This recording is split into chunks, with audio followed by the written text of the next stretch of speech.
یہ کیا آپ لوگوں نے ڈرامہ لگایا ہوا ہے؟ انڈیا اپنی پالیسیز پہ ذرا غور کرے. آپ لوگ اپنے ہی شہریوں کو تنگ کر رہے ہیں، جن کی 40 سال پہلے شادیاں ہوئی، وہ بوڑھی ہو چکی عورتیں، ان کو آپ نکال کے واپس پاکستان بھیج رہے ہیں. پہلے ویزا ہی نہ دیتے 40 سال پہلے. یہ تو پارٹیشن سے بھی بڑا ظلم ہو گیا. 1 سال کے دودھ پیتے بچے آپ الگ کر رہے ہیں اپنی ماؤں سے. بہانہ بنا کے آپ نے یہ سارا ڈرامہ کیا تاکہ آپ مسلمانوں کو تنگ کر سکیں. اور پھر جو ہمارے رائٹر سو کالڈ، میں کیا بولوں ان سے، جیسے کہ ان کو تو بہانہ ہی چاہیے تھا. ایکچولی ان کو تو مکان کرائے پہ نہیں ملتا تھا بامبے میں.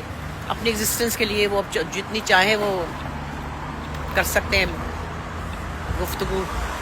مسلمان ہی نہیں ہے وہ تو پتہ نہیں کون ہی بن گئے، اللہ جانے. مجھے نہیں سمجھ آتی کہ دماغ خراب اتنا بھی کوئی کیا ڈرے، کتنا لالچ کرے. چلو جی چپ کر جائیں آپ.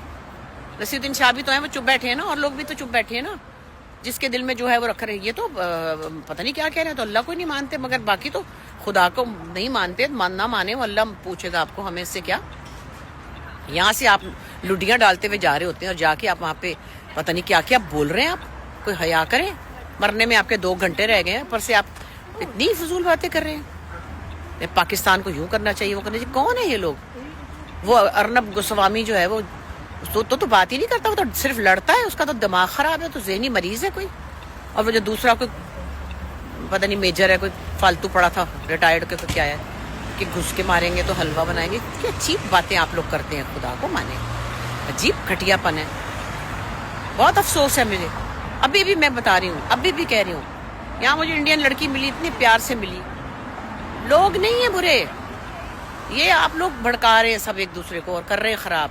اور وہ جو میں کلپس دیکھتی ہوں جس میں مسلمانوں کو مار مار کے کہہ رہے ہیں یہ کہہ دو وہ کہہ دو، تو یہ بھی کچھ 5,000 ہی ہوں گے پورے. آپ لوگوں نے ان کو بھڑکایا ہے. نارمل جنتا نہیں کر رہی ہے. جہاں ملتے ہیں انڈین بڑے اچھی طرح ملتے ہیں، ہم بھی ان سے پیار سے ملتے ہیں. انسان کے بچے ہیں وہ، آپ کی طرح نہیں ہیں. اللہ ہی رحم کرے بس.